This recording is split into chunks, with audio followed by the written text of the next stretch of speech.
Dahlia Days, take two. So I just wanted to talk very quickly about my dahlias. I grew them in pots this year, and I have to say I'm really mad about them. There's been some lovely ones came up, but I just wanted to talk about actually the first time I noticed dahlias, and that was in my granny's house when I was only a little boy, and I remember them. They were big yellow dahlias and really architectural looking, and I was really impressed by them, but never thought about them much again for many years. And then one day, maybe about a long time before I was into gardening, maybe about 25 years ago actually, I called to an old man's house as part of my work, and I'd say he was in his 80s. He was out in the garden, he was tending these plants, and I was down on the road looking up at him, and the garden was kind of level with my chest, and all I could see was these marvellous dahlias.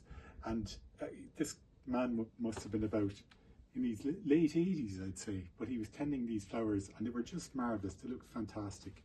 I thought, you know, it really impressed me and made an impression on me, and said, I'm going to grow plants like that when I grow up. So these, I'll just go through them, I suppose, very quickly. This red one is called the Bishop's Children, and I grew that from seed myself, so that's about 2 to 3 years old, and it's got the bronze foliage, and I've been cutting off the flowers as they've gone over to try and increase the flowering season with them. And it's one, dahlias are really only coming into their own now in August. They'll go on till September, maybe early October, until the first frost, so I'm hoping to get plenty of flowers out of these. I'll move on to this one because I really want to talk about this one. This one's called Polka, and I only bought it this year and planted it in that tub, and it's just a fantastic flower. When you look at it, when you look at the red flush behind the actual flower itself, it's just so full of colour. The cream flowers and the yellow centre, it's just really fantastic. And for a plant that I only bought this year, a tuber that I only bought this year, I'm so impressed with it. It's been full of flowers for the last couple of weeks, and they're coming on, and really colourful, and as they get older they actually change the flower, and the red seems to fade from the back a little bit, and the yellow seems to grow out, filling the whole flower nearly. And this one beside it then, this is the first flower from this year. This one's called Luka Johanna, and I only bought that this year as well, but it looks fantastic, I think, and you can see a few more flowers coming on it there as well. So yeah, and so this one then is another Bishop's Children dahlia, and you can see as it starts to go over, the flower goes a pale yellow as opposed to the red and the bronze foliage. So just moving quickly along then to this one here. This one is called Yankee Doodle Dandy, and I grew this from seed as well. This is about 2 years old now, and I'm being rewarded with all these beautiful pink flowers with white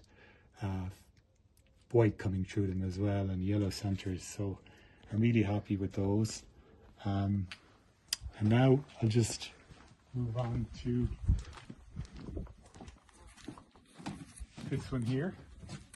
So again, this is another one I grew from seed, and it's called Yankee Doodle Dandy as well, but it's a different variation to the pink one. So this is orange when it comes out, and it goes paler. The flowers are kind of small on it, but I love the colour of it. I just think it's so delicate colour. And since I grew it from seed, I'm really mad about it. That's again about 3 years old, that one. And so I'll just bring you over here then for the final one. This one is a tuber I got a couple of years ago, and it was growing in the garden, but I dug it out and put it in a pot because it's just easier to look after.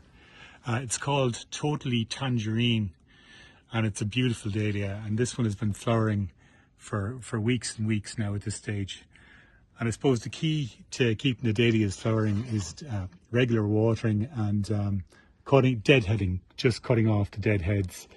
And yeah, so, and how do you know a deadhead? Well, it's hard to know sometimes, but these are, you see the little round buds, these are flowers that have yet to come.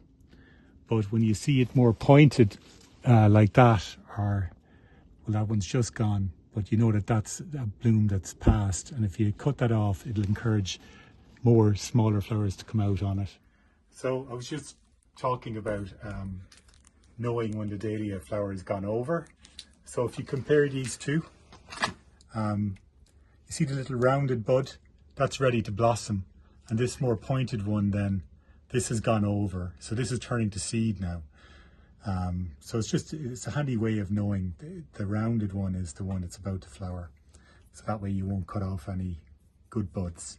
So in order to keep the dahlia flowering, the best thing to do is just cut these back to a joint or a leaf and take them off, and a new bud will come to replace that, and you'll have another flower rather than a seed head. Of course, if you want seed, you need to let a few of them just go to seed. So that's it. So that's all. I just wanted to discuss my dahlias and have a record of them, because this is the first year I really put them in pots, and I've been really, really impressed with them. Again, that's the one I grew from seed as well. I just point that out because it's also one of the Bishop's Children seed variety, but this one has got green foliage rather than bronze foliage, so there's a lot of variety in those when you grow them from seed. So I hope you liked it. I just wanted to keep a record of it for this summer, 2025. It's the 12th of August now, so hopefully next year I'll have even more dahlias. Thanks.